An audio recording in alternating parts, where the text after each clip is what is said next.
That misinformation are you saying that misinformation is coming from the president? I know he's disparaged something that you've said, what the governor has said, what the Secretary of State has said. You want to clarify?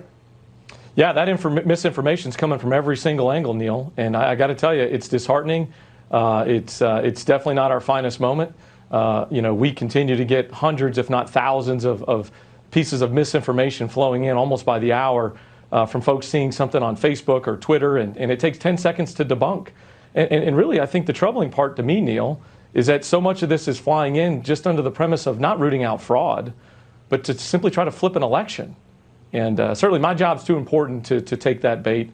I'm going to continue to work with the Secretary of State and Attorney General to make sure we have a fair, legal election.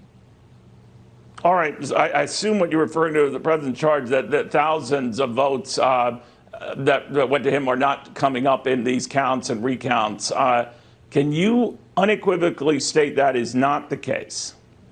Yeah, so we're 4 weeks into this, Neil. 4 weeks into this, and we have not seen the Attorney General, the Secretary of State, the investigators have not seen any signs of systemic or organized fraud. And Neil, I got to be honest with you, as a Georgian, as the Lieutenant Governor of this state, I'm proud of that. Even though the guy I voted for isn't going to win Georgia, I'm still proud that we were able to put on a fair, legal election. This is Georgia's Republican Lieutenant Governor Jeff Duncan calling out Trump and the rest of his party for the absolute avalanche of misinformation surrounding the election.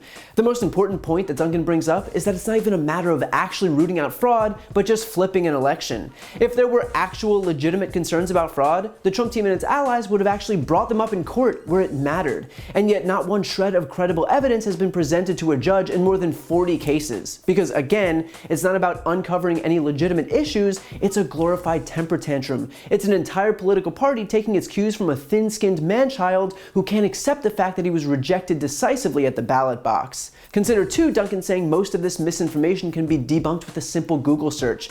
You have Republicans claiming that there was fraud, despite presenting zero evidence of fraud and literally admitting to judges that there is no fraud, including an admission by Rudy Giuliani himself. Despite crowing about mass fraud during his 4 seasons total landscaping press conference, he went on to tell the judge hearing his case, quote, "This is not a fraud case," because he was content to lie in public, but not when there are legal consequences to doing so in a courtroom. He'll manipulate his supporters, but he'll always make sure to protect himself. You've got Republicans pretending that there are more votes than people in Detroit. Here's the GOP star witness claiming that there was a 120% turnout rate in Detroit. What about the turnout rate? 120%?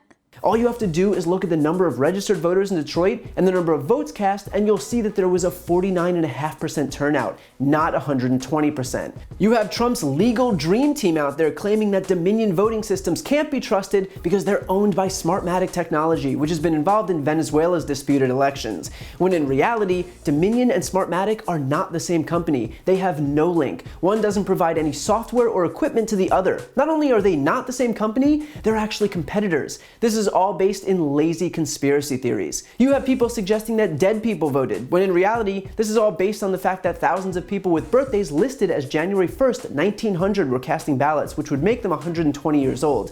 But here's the thing, when systems were transferred from analog to digital, guess what the default date was in the absence of a birthday? Yup, January 1st, 1900, meaning there are not tens of thousands of ballots being cast from those who were born in the year 1900, it was just a clerical error. Beyond that, states also compare ballots against what's called qualified voter files. Michigan, for example, has this information listed on their Secretary of State's website, and has confirmed that they're not aware of, quote, a single confirmed case showing that a ballot was actually cast on behalf of a deceased individual. Consider too that if the Trump campaign actually had this information, again, they would present it as evidence in court. That is quite literally the perfect venue to do so. And yet the fact that they haven't is all the proof you need that this is nothing more than a talking point with zero basis in reality. And look, we can spend all day debunking misinformation, but the point is that these clearly aren't legitimate issues. They're only being propped up because the lies are the point. Republicans want the zone to be flooded with lies and conspiracy theories and misinformation because the goal is the chaos. If any of it was legitimate, it'd be adjudicated in court, but it's not. It's only meant to breed uncertainty and confusion. It is our most fundamental tenet of our democracy being dismantled in real time, all to coddle the ego of a wannabe authoritarian and a party too collectively cowardly to stand up to him. And even Republicans are getting tired of it.